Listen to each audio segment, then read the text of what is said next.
Ever since Agbala Gabriel confessed, or let us say, made it public that he had whipped Muyideen, a man of 40 something plus, who he had transformed his life via the assistance of people. What I mean is this: the Agbala Gabriel, a pastor who has his church, is not a philanthropist. He is into charity. And the kind of charity he's into is to get funds from people all over, regardless of their religion, their status. They can be Christians, Muslims, and all of that. They donate to the plight of whoever Agbala Gabriel presents to them. So this incident that happened between Agbala Gabriel and Muyideen caused a lot of uproar. Social media is divided. But what I can sort of see is that there are some religious leaders who are in support of Agbala Gabriel, probably because he's their friend, or they do the same thing, or they believe within themselves they have to kind of massage this and not make it break. They have to carefully massage it by sort of supporting Agbala Gabriel because they are also pastors, they are clerics too.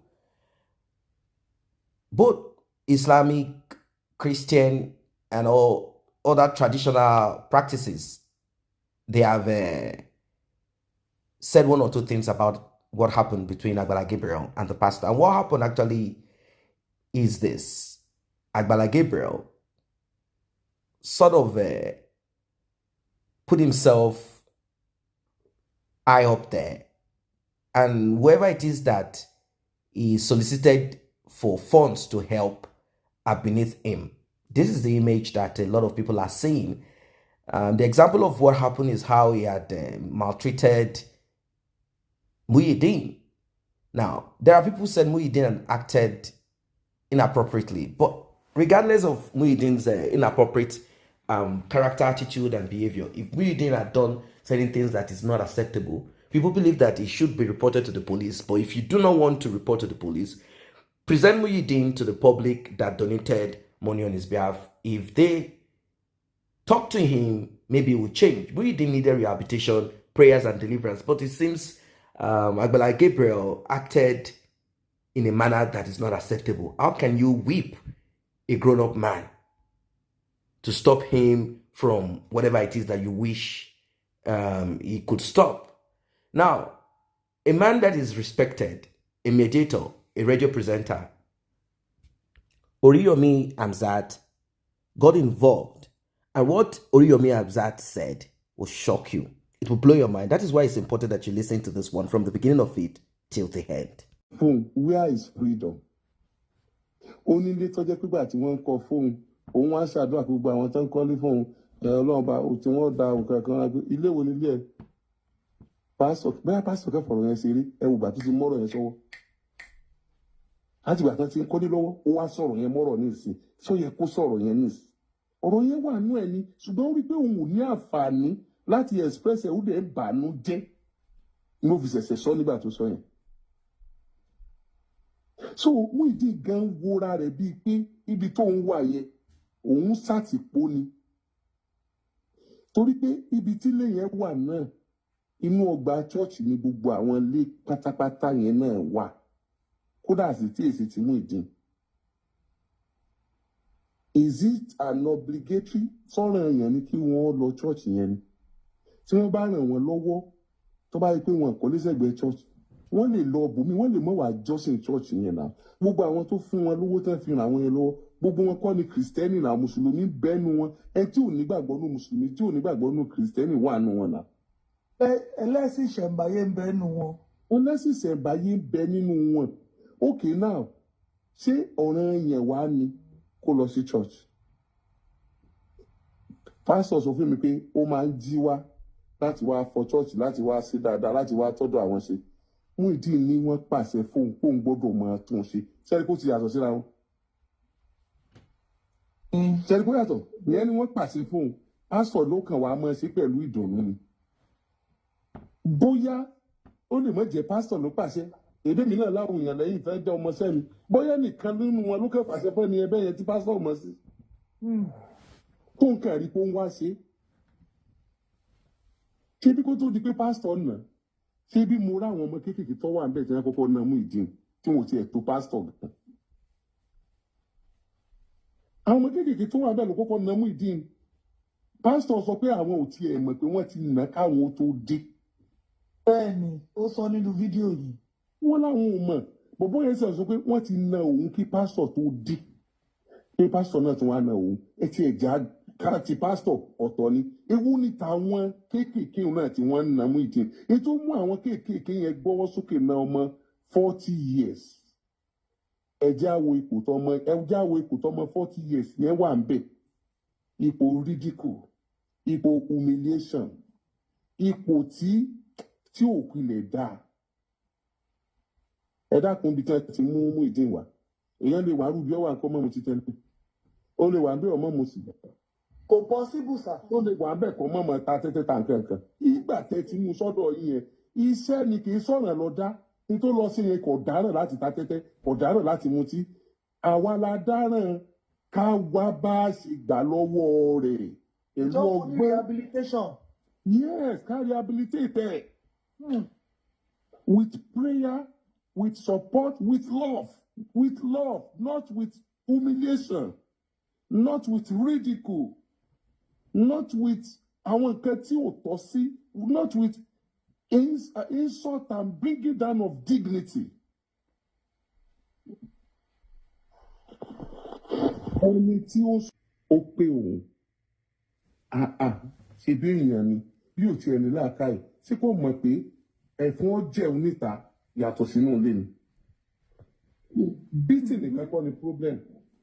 Àwọn tó attach mọ́ beating yẹn pọ̀. Kán má ná gan kó mọ̀ wò pé àṣìmí wá ìyàwó àkọ́kọ́ ni. Tó bá tún ti sọ̀rọ̀ báyìí wọ́n bù mí ni. How does my wife have edge on everything over me? Does that mean I don't have any brain? Am I that stupid? Am I that stupid? Am I not a man? Tó dẹ̀ láwọn yòókù tẹ́ wà bẹ́ẹ̀ tẹ́ níyàwó torí bí ìyàwó wọn àkọ́kọ́ ti ń ṣe. Wọ́n ṣe ń ṣe. Yóò bá ṣàlówó lọ́wọ́ lẹ́jẹ̀ lọ́rùn. How do you expect him to feel? And ọ̀rọ̀ ṣẹlẹ̀ àwa gba kí ṣọ́ọ̀pù lọ́wọ́ ọkọ àgbà kí ilé lọ́wọ́ ọkọ àwa kò léyàwó lọ́wọ́. Ṣé bá àti rẹ̀ ti sọ pé àti kọ́ fún àti bùn ẹjẹ́ ó ṣe bó bá ṣe fẹ́ ṣe. Advice ló kù fọmọ 40 years need. Advice ló kù. Bẹ́ẹ̀ ṣe wá kò léyàwó lọ́wọ́ wọn wá ń béèrè owó náà. Tí òun lówó tó wọn fi jẹun. Ìyàwó wa ní òun fẹ́ rí epo sí jẹnẹrétọ̀. Owó tó wà lọ rẹ̀ yóò fi rí epo sí jẹnẹrétọ̀ ọkọ̀ ìgbà máa jẹun. Ṣọ́ọ̀pù tó jẹ́ pé ọkọ̀ la sì kọ́ fún.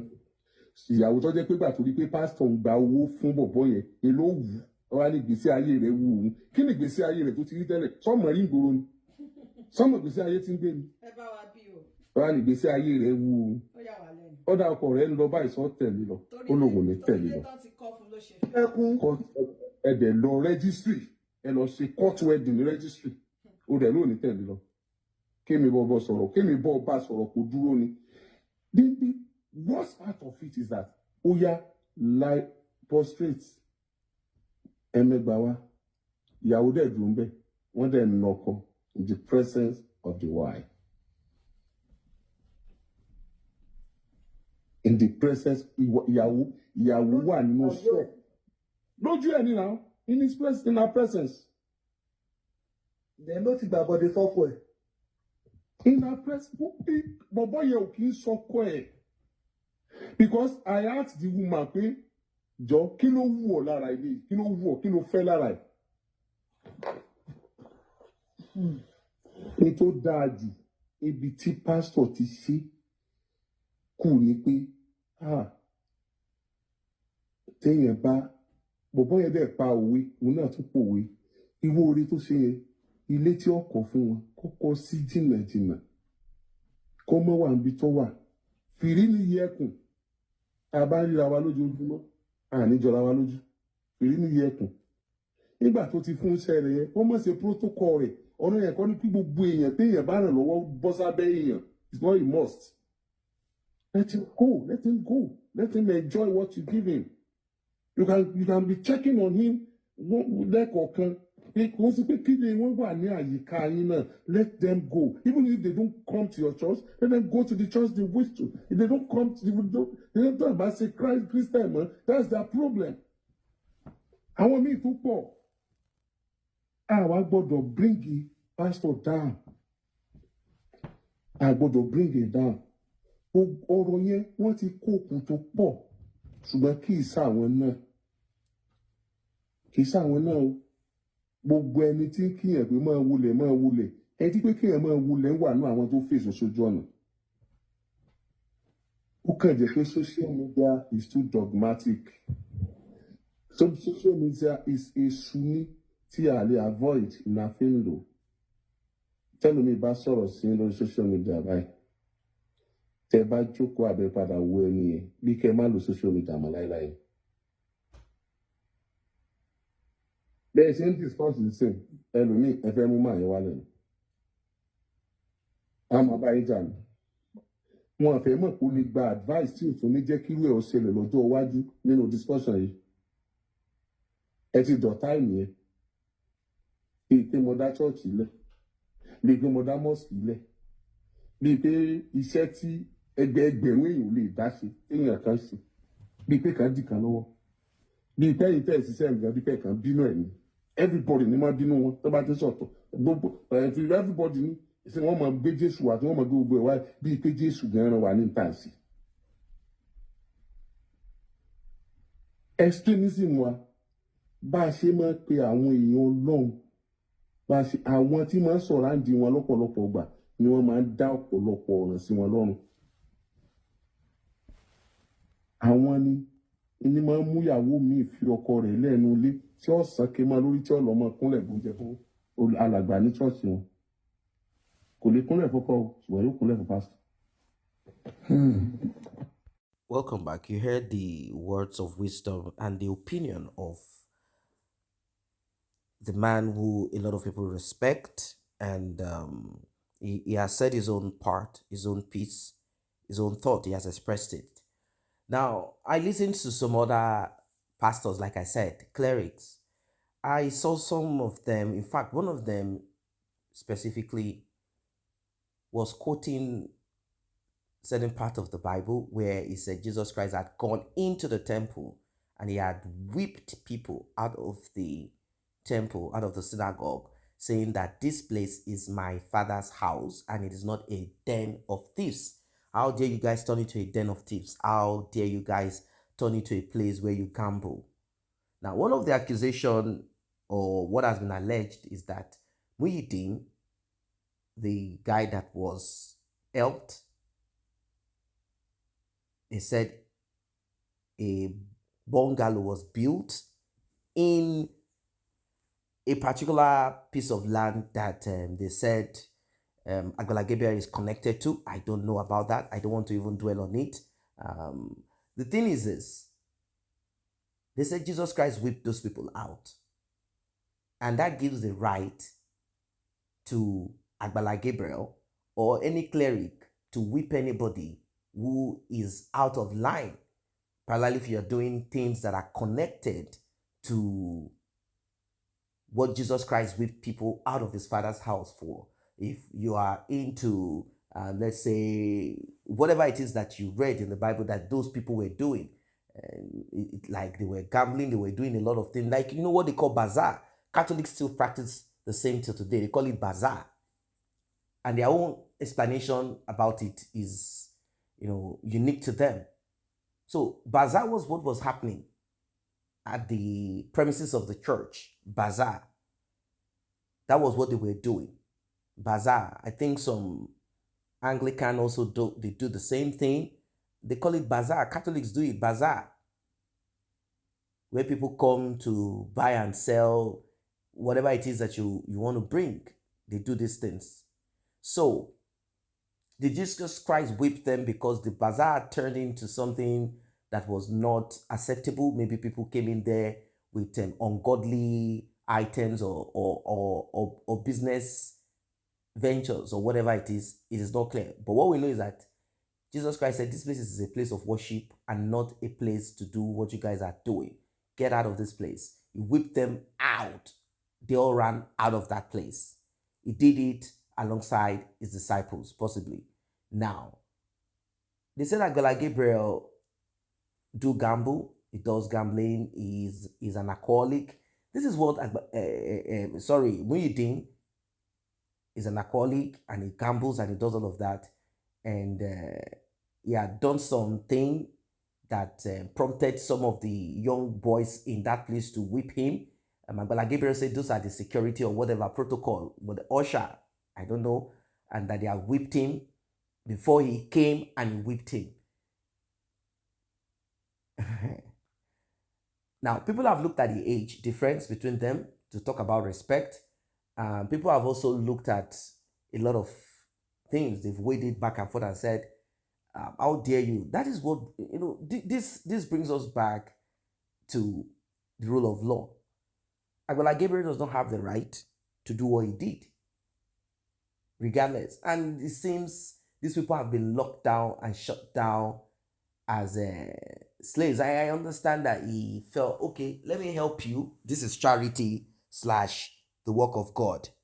I'm going to help you financially, not himself anyway. It is not his money. I'm going to help you financially. I'm going to help you raise money financially, help your material life by raising money on your behalf. Of course, it's also going to make money out of it, the Agbala himself. And I'm going to also include you in my church activity. This is how to renew your mind, your soul, and your spirit. This is his own thought. This is what he wants to achieve. But now people are upset. They are upset about a lot of things. I don't know what you guys think of this. So you've listened to what he said. And what do you think? Drop it in the comment section.